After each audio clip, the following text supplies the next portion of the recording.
Salut tout le monde. Aujourd'hui, on va faire un petit room tour. Alors, faites pas gaffe au désordre. Alors voilà la cuisine, la salle de bain, et voilà la chambre. Le syndrome de Diogène. Aujourd'hui, on va pas parler d'une maladie. Enfin, pas exactement. C'est un syndrome qui touche une personne sur 2000 et que peu de personnes connaissent. Mais qu'est-ce que c'est? Comment la détecter? À partir de quel moment on peut déterminer si une personne a le syndrome de Diogène? C'est de ça dont on va parler aujourd'hui. Allez, générique.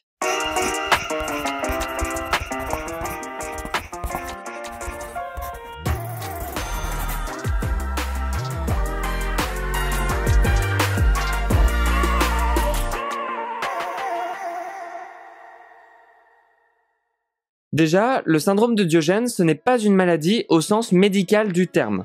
Elle n'est pas inscrite sur le DSM, qui est le livre de référence de toutes les maladies et troubles mentaux. Par contre, une maladie y figure, le hoarding disorder. Actuellement, il y a un débat dans la communauté médicale sur le lien entre le syndrome de Diogène et le hoarding disorder. Il y a une grande similitude dans les symptômes.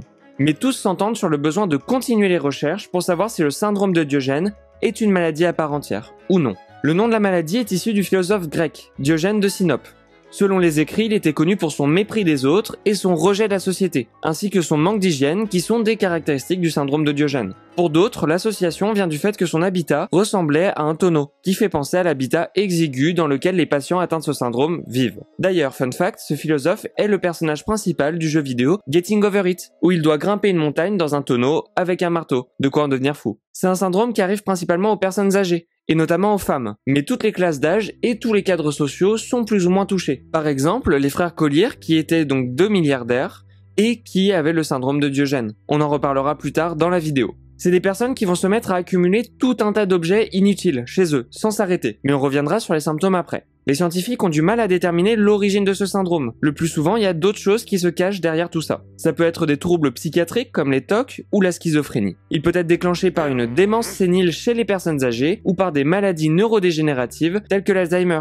Ou également être issu d'un traumatisme, et plus exactement d'un syndrome post-traumatique tel que la perte de son conjoint ou autre. Il y a quand même une augmentation du risque de développer ce syndrome si on consomme des toxiques et de l'alcool. Ce qu'on a découvert, c'est que ce sont des personnes le plus souvent avec un caractère particulier, très intelligente, un caractère fort, une personnalité riche et complexe. Ouais, c'est tout moi quoi en fait. Selon le docteur Jean-Claude Montfort, tout se fait de 0 à 3 ans. Si l'enfant est en carence affective, ça va ensuite avoir des répercussions à l'âge adulte. Quels sont les symptômes? Le symptôme principal, c'est une absence de demande à l'aide médicale ou sociale. Ce sont des personnes qui ne se chauffent pas, qui n'ont pas de médicaments et qui, quel que soit leur revenu, vivent dans la précarité. Il va également y avoir un rapport accumulatif aux objets, indépendamment de leur valeur ou fonctionnalité. C'est ce qui les différencie des collectionneurs, qui collectionnent pour une raison bien précise. Ils vont accumuler tout, même les déchets, et parfois les excréments. On peut encore prendre comme exemple les frères Collier en 1947, qui ont accumulé plus de 100 tonnes de déchets dans leur appartement new-yorkais.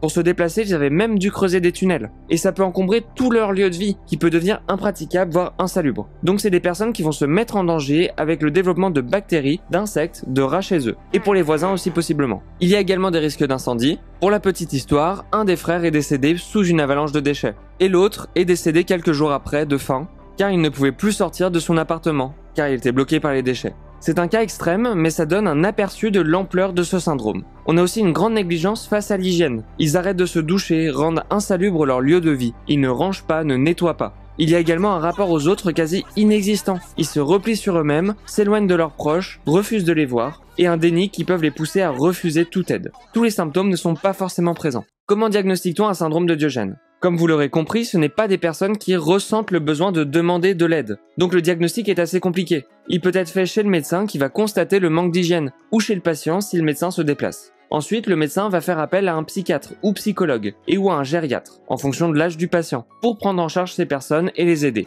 La famille peut être un moyen de diagnostic également. Si vous êtes en contact avec une personne qui semble avoir le syndrome de Diogène, comment réagir? Appelez votre médecin. Et surtout, ne culpabilisez pas la personne. Même si ça peut être difficile, c'est des personnes qui ont besoin de soutien et non de se sentir coupables. Il va y avoir 3 temps.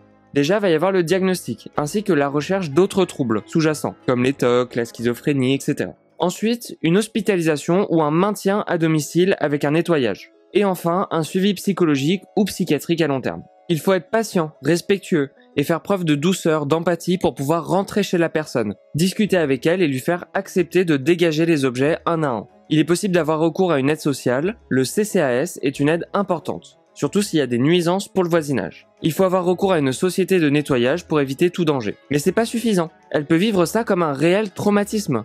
Ça va être tout sauf productif, ça peut même empirer le trouble s'il n'y a pas un suivi sur le long terme et une mise en place d'une thérapie. Il y a différentes prises en charge qui peuvent être adaptées à chacun. La thérapie cognitivo-comportementale, pour comprendre les pensées qui vont mener au syndrome de Diogène, et peut mettre des stratégies pour gérer le stress, l'anxiété ou les TOC. La thérapie d'acceptation et d'engagement aide les personnes à se concentrer sur des actions importantes à leurs yeux. La thérapie interpersonnelle pour rompre l'isolement, et une thérapie familiale pour impliquer les membres de la famille.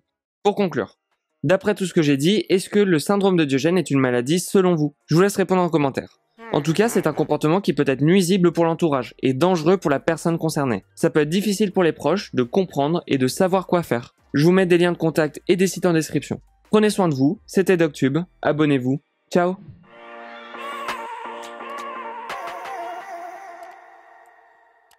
Allez-y, rentrez, installez-vous.